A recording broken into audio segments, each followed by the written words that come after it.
Okay, we just looked into the first part of this. If you haven't seen the first part, it'll be in your top right hand corner at the very end of this. You can go right to the very end of this one, and it'll go back to the first portion of it. We just looked into what was read into law as being law in the British colonies of the North. I don't know if people realize it, but the South was just recently annexed from Spain, and of course, Louisiana Purchase and stuff comes. So, anyhow, what we're looking at is the criminalization of interracial marriages, and we're looking at this SJW guy's thoughts on it and how he's trying to minimize Irish slavery and its interaction and its admix that's shown in a lot of the Negro population that's here. By criminalizing interracial marriages between colonists, thus wish to reference the white and Christian community as a prominent colonial identity, as Winthrop Jordan summated. Their attacks on miscongeniation, which can be traced through their laws and correspondence, drip with distaste and indignation. They particularly focused on controlling the sexual freedom of the white female population, not necessarily so, women had morals, and their patriarchal justice system treated miscongeniation between white men and enslaved black women as a far less important issue. And it really wasn't at this time, and almost a no issue. It was only an issue from the things that he had discussed in part one, where this disgusting practice of taking Barbary slave Irish women, these pirates that we talk about and have venerated in such movies here recently as Pirates of the Caribbean, where we talk about Barbary pirates and Barbarossa, and Barbar actually has to do with bearded, and it's where the word Berber or barber comes from, and these hairmen who used to have a lot to do also with the medicine of people and so on, which leads into a more modern time. Ironically, all those still connect in some form, but that's probably for a totally another video. But these Barbary pirates, and you hear about Barbarossa, and basically Barbarossa is red beard. Rosa being beard and Barbar being bearded, so these bearded people.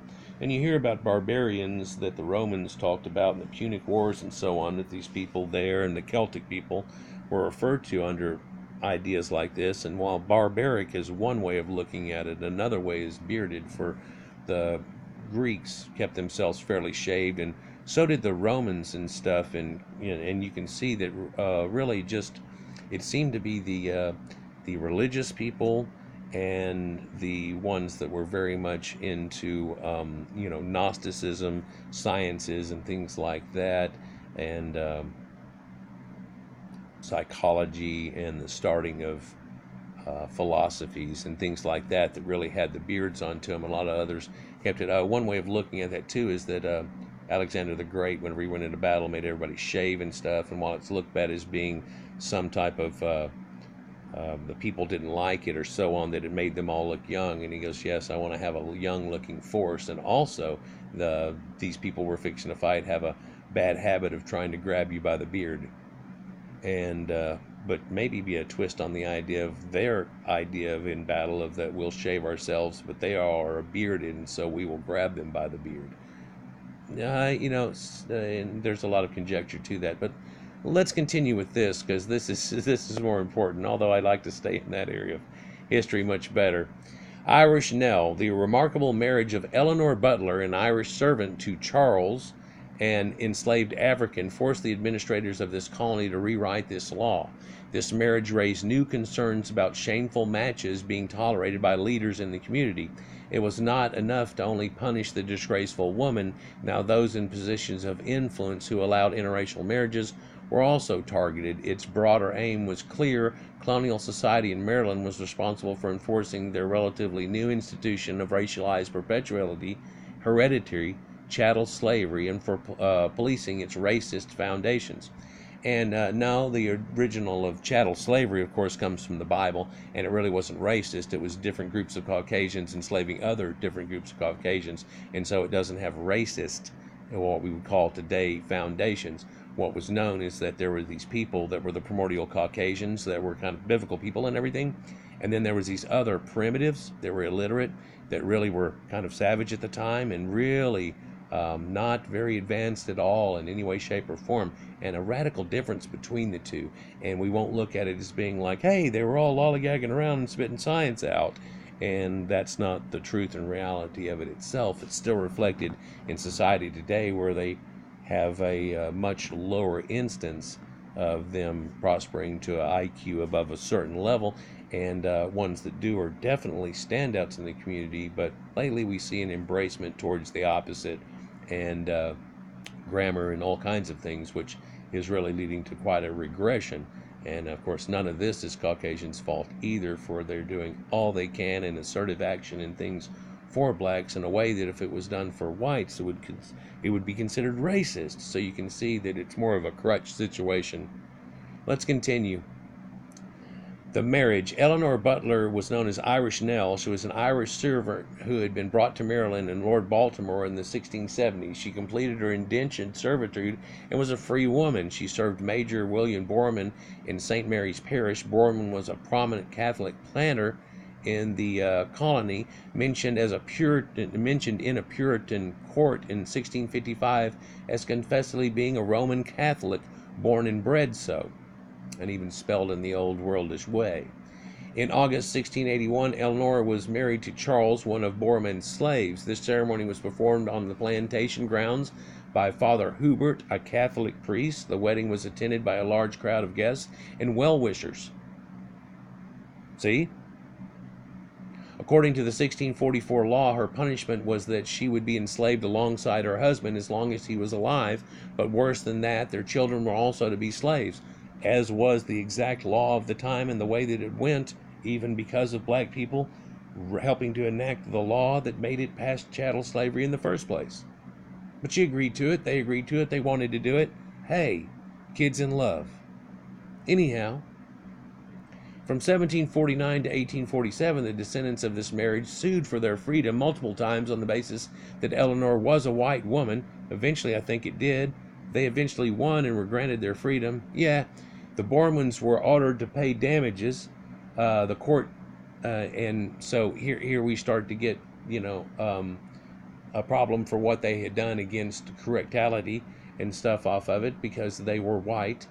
The court dispositions 27th of May 1767 revealed vital details about this case. It appears that Lord Baltimore tried to prevent the marriage. As the governor of the colony, he was disturbed that a white Catholic woman would marry a black slave by choice, because it had happened a lot not by choice and made mulatto children, and aghast that some of the members of the elite Catholic ruling class apparently endorsed the marriage. So you can understand this is the way it was back then. I mean, there's a lot of freedom and things going on and people making all kinds of choices today. But back then, in a Puritan type of world, you can imagine that this was like a hippie freak out. Anyhow, let's continue. 63-year-old Thomas Bowling, who personally knew two of Eleanor's children, presented hearsay evidence. He told the court that his mother had spoken to Eleanor about her marriage. He relayed the following account of what happened when Lord Baltimore warned Butler about the consequences of the marriage. If she would marry a white man, her children might be a credit to the world. Otherwise, they would be in slavery. Well, yeah, okay, that's the law. Upon which she fell a-crying and said that it was her choice anyhow. She would rather have Charles than to have your lordship. Upon which she said, marry him if you will, and so were married. All of the dispositions generally support the proposition that Butler broke the racial line by choice and that she was willing to be enslaved alongside her husband out of personal conviction and not coercion in any way, that was the way she wanted it to go, and understood the laws of what would happen to her children, and so she had to go against that to get them back out, and that would be okay. But they were mulattoes, and so laws changed right then a little bit somehow, and of course not too much longer laws changed totally. A new law, though. A month after the wedding, Lord Baltimore is thought to have influenced the passing of a new law which sought to further prevent such interracial marriages in the future. It imposed a financial penalty on the masters or mistresses who allowed their female servants to marry male slaves. It also freed female servants from their indenture if they were permitted by their master to marry a slave. Although there's no evidence of this practice, it is plausible that some planters in Maryland from 1664 to 1681 may have encouraged marriages between servants and slaves. No, it was more than encouraged in places, but as chattel slavery was passed down on the paternal line at this time in the colony, and not a female version like what is done in Jewish, where you have to have a Jewish mother. So this enacting a flip-flop, if you follow me, and I don't want to go into depth of it. Let's continue. But this would have breached their own laws, customs, and ideologies, rather than being some sort of forced breeding program that was erroneously suggested in the mythology.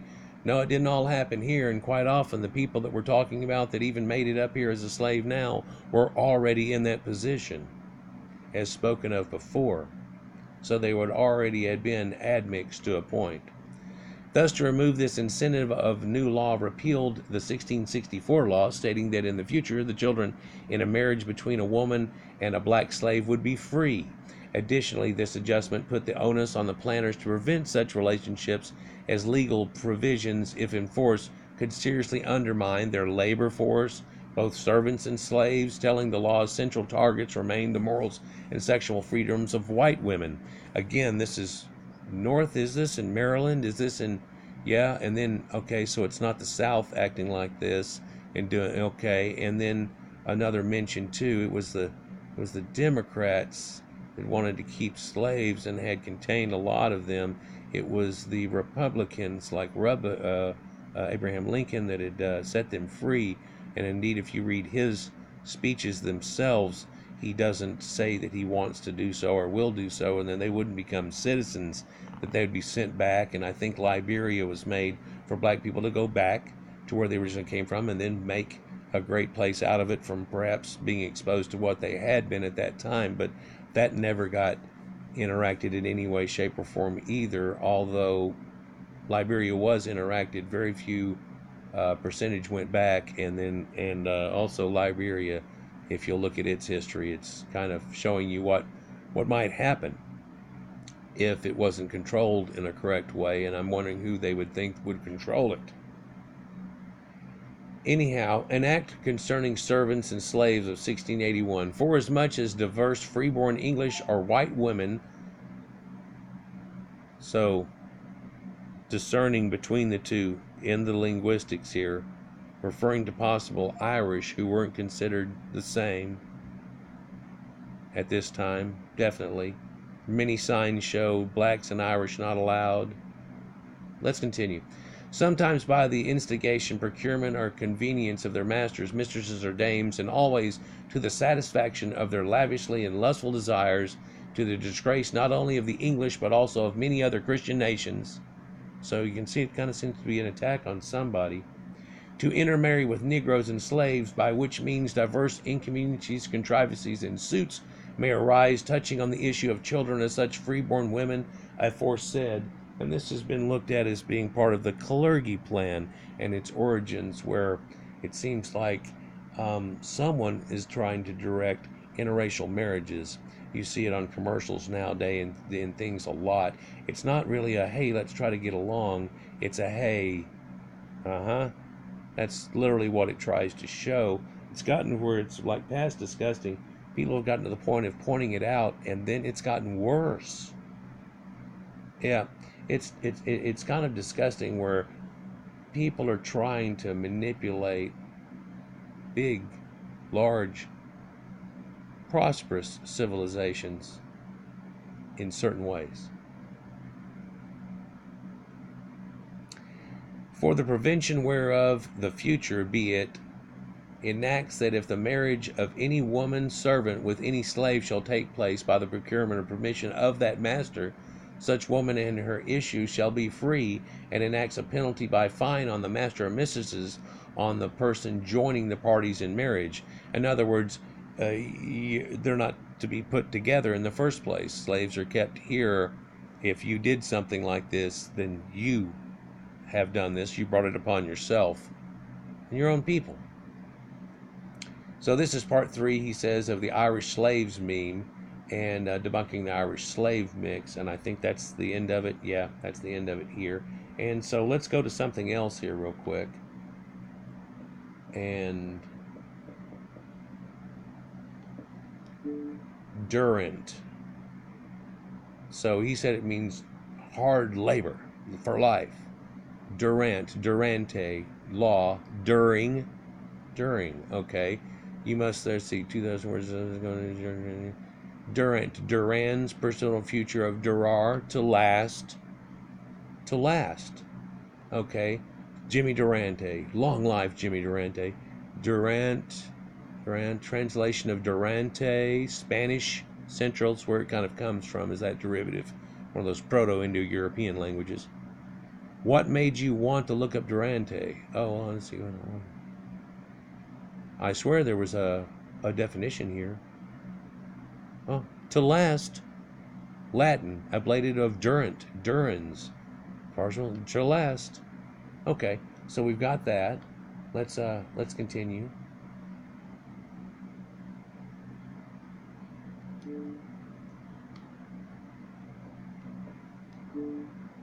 So you can see this echoed again in what you see as Irish slaves myth. I'd like to mention this article is written by a Negro-centric person, and you can tell it in the first paragraph. Irish slaves myth concerned the use of the term Irish slaves as a conflation of the penal transportation and indentured servitude of Irish people. Penal transportation. What is penal transportation? Right. You want to use that fancy crap? During the 17th and 18th century, while some white nationalists and others who want to minimize the hereditary chattel slavery experience of Africans and their descendants have used the myth to attack African Americans for their equality and reparations. Well, we've given you equality. In fact, they give you a bump. They give you affirmative action and cheating numbers on college entrance exams and penalties to whites and Chinese and all kinds of things, and it still is looked at as being that, like, how much advantage would black people have to have in a non-black Caucasian society that set them free? I mean, you can go back to Africa at any time and it wouldn't be a problem. It's still there. The myth has become increasingly prominent since the 1990s. It has been prominent only in memes and social media debates. No, it's well known that there was extreme amounts of Irish slavery in the Americas. It will not be like, oh, well, that's white people. Like, what? Hello? No, we're not going to start pulling some pitiful victim thing again, are we? Hey, Frederick Douglass, inspired by 2 Irishmen to escape from slavery. What? Oh yeah, the railroad and everything that was created to do all that. That was all white people helping to get blacks out of slavery. Sure, Harriet Tubman and all these people are involved with it and everything, but it wouldn't have happened if it wasn't for the white people. Oh. Anyhow, inspired by 2 Irishmen to escape from slavery, Frederick Douglass came to Ireland during the famine. Henceforth, he championed the abolition of slavery, women's rights, and Irish freedom, realizing that, damn, even you whites, what's going on? Perhaps no class has carried prejudice against color to a point more than dangerous than have the Irish, and yet no people have been relentlessly oppressed on account of race and religion. By him himself. That's a strange statement. The stranger part of that is that doesn't seem like the Irish were that bad, but then again, if they were taking our women and doing those things with them, you might see a reflection in the time that he lived and what he might have thought people were saying because of such. Right. Let's continue. So, yeah, and you'll find that this is going to be twisted all the way down through it. I could do another video just on it when it talks about the Hell or Barbados, Ethnic Cleansing of Ireland by Sean O'Callaghan. The book's confirming women being forcibly bred to African men to produce mulattoes, for the slave trade and for a better stock of man, all these things. And it's shown in genetics today. When people look up their DNA, you see things where somebody's mentioning here somehow the myth has been common trope of white supremacists, while Stormfront since 2003 has circulated widely in the United States, has recently become in Ireland after the Irish slaves meme went on a viral media in 2013, like the Irish weren't aware of all this crap. After 2014 arrival of the Black Lives Matter movement, oh no, the myth was frequently referenced by the right-wing white Americans attempt to undermine it. Yeah, well, it's black people having another dependency and pity party and wanting free stuff when they're already getting welfare. I mean, they try to look at the numbers and say, well, look, they're not that far apart. Blacks, they're only a little more. And you go, well, they're only 13% of the population, almost 5 times the amount is black. So, wow. Then let's look at that crime, same situation, where you say it's only like 42 to 56. So that means black people, who are only 13% of the population, are causing 56% of the crime. Yeah, and whites being 5 times that amount still don't cause even the amount of equaling a 1. So things get twisted back and forth, and whenever you hear those stats, it's really kind of disgusting how people try to push it one way, push it the other way. Let's see, you can tell that this is definitely written by a black and so on, because they go on to try to quote things. And in 2016, it references prominent members of the Irish Republican Party, John Fine, leader Jerry Adams, may be involved in country over his verse of the word, the N-word. Oh no. Well, do blacks use that word today? Well, in America they do. They throw it around as much as they possibly can, showing you their mentality. And it's gotten quite disgusting too. Now they're trying to get them to revisit, as was said here, reparations for slavery.